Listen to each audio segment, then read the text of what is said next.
अगर आप भी पट्टी ब्रह्मचारी की अपडेट्स सबसे पहले देखना चाहते हैं, तो चैनल को सब्सक्राइब करके बेल आइकॉन जरूर दबा दीजिए ताकि आने वाले हर ट्विस्ट की खबर आपको सबसे पहले मिल सके।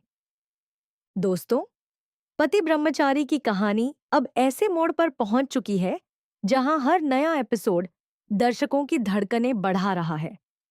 इस बार कहानी में सूरज और ईशा एक बहुत बड़ा कदम उठाने वाले हैं, जिसकी वजह से न सिर्फ शहर के गुंडों का पर्दाफाश होगा, बल्कि आकाश की सच्चाई भी सबके सामने आने लगेगी।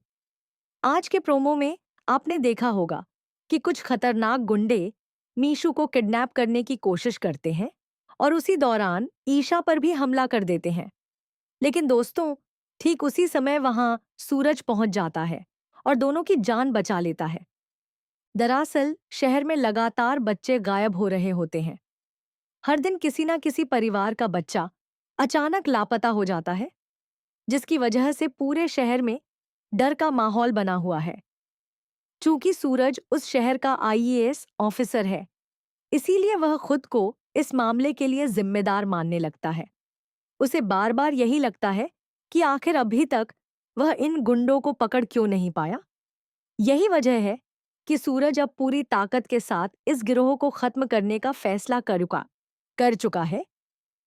दोस्तों, सूरज एक खतरनाक प्लान बनाता है। वह तय करता है कि अब वह खुद गुंडों को बाहर निकाल कर रहेगा।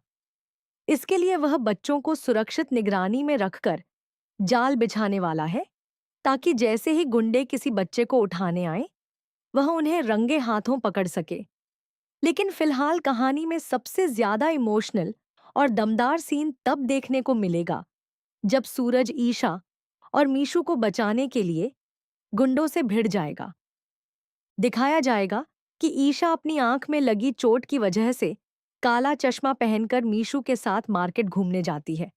मीशू खिलौनों और रंग-बिरंगे गुब्बारों को देखकर बहुत खुश हो रही होती है।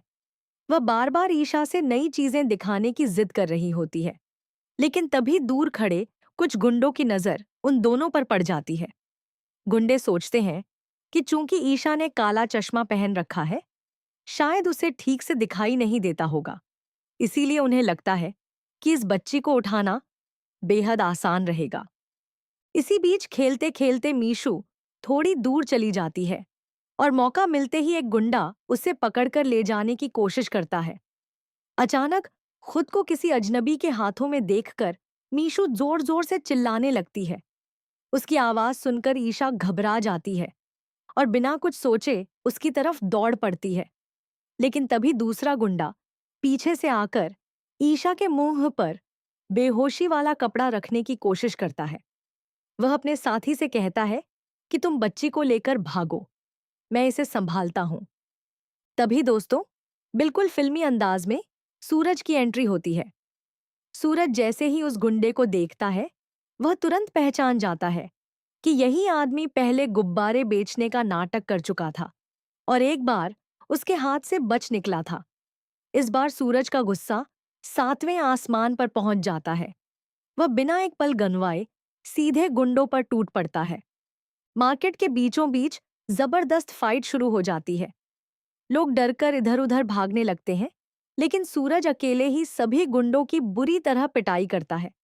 गुंडे मीशू को लेकर भागने की कोशिश करते हैं, मगर सूरज उन्हें ऐसा सबक सिखाता है कि उनकी हालत खराब हो जाती है। आखिरकार सूरज मीशू को सुरक्षित बचा लेता है और ईशा को भी गुंडों के चंगुल से छुड़ा देता है। यह सब देखकर ईशा और मीशू दोनों भावुक हो जाते हैं। मीशू तो तुरंत सूरज से लिपट जाती है और कहती है कि उसका सुपर हीरो हमेशा उसे बचा लेता है। दूसरी तरफ सूरज का शक अब और गहरा हो जाता है। उसे महसूस होने लगता है कि ईशा किसी बहुत बड़ी मजबूरी में जी रही है। वहीं मीशू भी धीरे धीरे सूरज को सच्चाई बताने लगती है। जब भी आकाश ईशा पर जुल्म करता है, मीशू किसी न किसी तरह सूरज तक खबर पहुंचा देती है। इतना ही नहीं दोस्तों, मीशू ने आकाश की हरकतों का वीडियो तक रिकॉर्ड कर लिया होता है। अब सूरज को समझ आने लगता है कि ईशा ने मजबूरी में आकाश के साथ रिश्ता निभाने का नाटक किया था। लेकिन कहानी का सबसे बड़ा सवाल अभी भी बाकी है कि आखिर बच्चों को चुराने वाले इस गिरोह का असली मास्टरमाइंड कौन है। और आने वाले एपिसोड में यही राज पूरी कहानी को सबसे खतरनाक मोड़ पर ले जाने वाला है। दोस्तों, जैसे जैसे सूरज इस पूरे मामले की जांच आगे बढ़ाता है, वैसे वैसे उसे कई ऐसे सुराग मिलने लगते हैं जो सीधे आकाश की तरफ इशारा कर रहे होते हैं। पहले तो सूरज को यकीन नहीं होता कि आकाश इतना नीचे गिर सकता है, लेकिन धीरे धीरे सारी बातें साफ होने लगती हैं। उसे समझ आने लगता है कि मीशू पर बार बार हमला होना कोई इत्तेफाक नहीं, बल्कि एक बड़ी साजिश का हिस्सा है। आखिर गुंडों को हर बार कैसे पता चल जाता है कि मीशू कहाँ है और कब बाहर निकलेगी? यही सवाल अब सूरज को अंदर से परेशान करने लगता है। दूसरी तरफ ईशा भी लगातार डर में जी रही होती है। वह समझ चुकी होती है कि अब मामला सिर्फ उसे परेशान करने तक सीमित नहीं रहा, बल्कि मीशू की जिंदगी भी खतरे में है। यही वजह है कि वह हर पल अपनी बेटी को खुद से दूर नहीं जाने देती। लेकिन दोस्तों, सबसे ज्यादा हैरानी वाली बात तब होती है जब सूरज को याद आता है कि कुछ दिन पहले एक गुब्बारे वाला मीशू के आसपास घूम रहा था। उस समय किसी ने ध्यान नहीं दिया था, लेकिन अब सूरज को समझ आता है कि वह कोई साधारण गुब्बारे वाला नहीं, बल्कि उसी गिरोह का आदमी था। इसके बाद सूरज पूरी तरह सतर्क हो जाता है। वह अपने भरोसेमंद अधिकारियों के साथ मिलकर शहर भर में जांच शुरू करता है। कई जगह छापेमारी की जाती है और धीरे धीरे कुछ गुंडे पुलिस के हाथ लगने लगते हैं।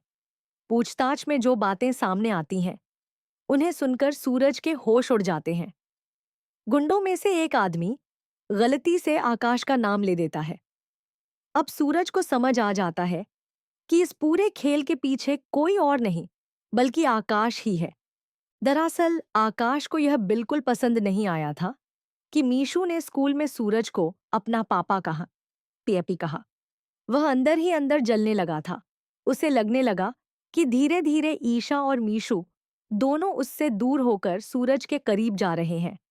यही नफरत उसे इतना अंधा बना देती है कि वह गुंडों को सुपारी देकर मीशू को नुकसान पहुंचाने की कोशिश करता है, ताकि ईशा और सूरज दोनों टूट जाएं। लेकिन दोस्तों, आकाश की सबसे बड़ी गलती यही साबित होने वाली है, क्योंकि अब सूरज सिर्फ एक प्यार में धोखा खाया इंसान नहीं रहा, बल्कि पूरे शहर का जिम्मेदार आईएएस ऑफिसर है। जब उसे बच्चों की तस्करी और किडनैपिंग के पीछे आकाश का हाथ होने का पता चलता है, तब वह फैसला कर लेता है कि इस बार आकाश को किसी भी कीमत पर नहीं छोड़ेगा। दूसरी तरफ मीशू भी अब धीरे धीरे सूरज के और करीब आने लगती है।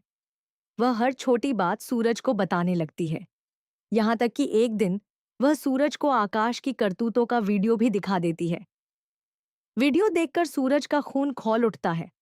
उसे एहसास होता है कि ईशा इतने समय से सिर्फ अपनी बेटी की खातिर सब कुछ सहती आ रही थी।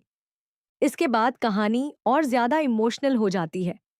ईशा टूट चुकी होती है, लेकिन सूरज उसे भरोसा दिलाता है कि अब वह अकेली नहीं है। सूरज साफ कह देता है कि चाहे कुछ भी हो जाए, वह ईशा और मीशू दोनों की रक्षा करेगा। यह सुनकर ईशा की आंखों में आंसू आ जाते हैं, क्योंकि इतने सालों बाद किसी ने उसके दर्द को समझा होता है। अब आने वाले एपिसोड में जबरदस्त धमाका होने वाला है। सूरज और ईशा मिलकर बच्चे चुराने वाले पूरे गिरोह का पर्दाफाश करने वाले हैं। साथ ही आकाश का असली चेहरा भी सबके सामने आएगा। जिस आकाश ने अपने ही परिवार को दर्द दिया, वही अब पूरे शहर का सबसे बड़ा दुश्मन बन चुका है। लेकिन दोस्तों, अब वह दिन दूर नहीं जब आकाश की सारी सच्चाई खुल जाएगी और उसे अपने हर गुनाह की सजा मिलेगी। वो कग्गी थी।